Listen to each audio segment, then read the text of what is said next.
நேற்றைய கேள்வியின் பதில் நிருமித்த உருவாக்கிய.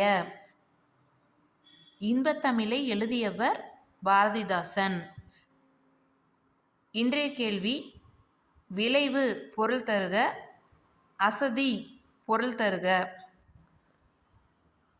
பாடலின் பொருள். தமிழுக்கு அமுதென்று பெயர், இன்பம் தரும் அந்த தமிழ் எங்கள் உயிருக்கு இணையானது. தமிழுக்கு நிலவென்று பெயர், இன்பத் தமிழ் எங்கள் சமூக வளர்ச்சிக்கு அடிப்படையான நீர் போன்றது.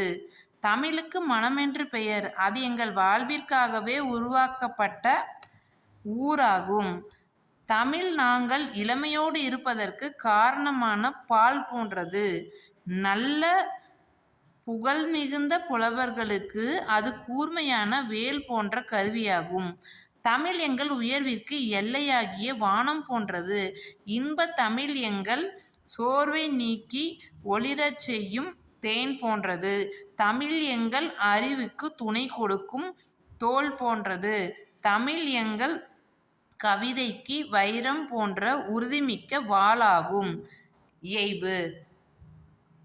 பேர், நேர், பால், வேல் என அடிகளின் இறுதியில் வரும் சொற்கள் ஒரே ஓசையில் முடிந்துள்ளன. இவ்வாறு சொற்கள் ஒரே ஓசையில் முடிவதை இயைபு தொடை என்பர். நூல்வெளி. பாரதிதாசனின் இயற்பெயர் சுப்புரத்தினம். பாரதியாரின் கவிதைகள் மீது கொண்ட பற்றின் காரணமாக தம் பெயரை பாரதிதாசன் என மாற்றிக்கொண்டார். தம் கவிதைகளில் பெண் கல்வி, கைம்பெண் மறுமணம், பொது உடைமை, பகுத்தறிவு முதலான புரட்சிகரமான கருத்துக்களை பாடுபொருளாக பாடியுள்ளார். எனவே இவர் புரட்சிக்கவி என்று போற்றப்படுகிறார். இவர் பாவேந்தர் என்றும் சிறப்பிக்கப்படுகிறார். இப்பாடல் பாரதிதாசன் கவிதைகள் என்ற நூலில் தமிழ் என்னும் தலைப்பின் கீழ் இடம்பெற்றுள்ளது. தமிழே உயிரே வணக்கம், தாய்பிள்ளை உறவம்மா உனக்கும் எனக்கும்.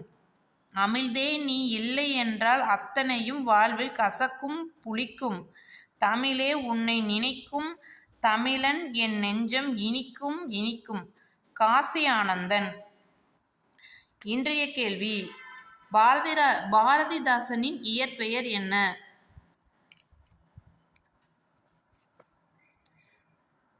ஒரே ஓசையில் முடியும் சொற்களை டேஸ் என்பர். ஆன்சர்ஸை கமெண்ட் பண்ணுங்க.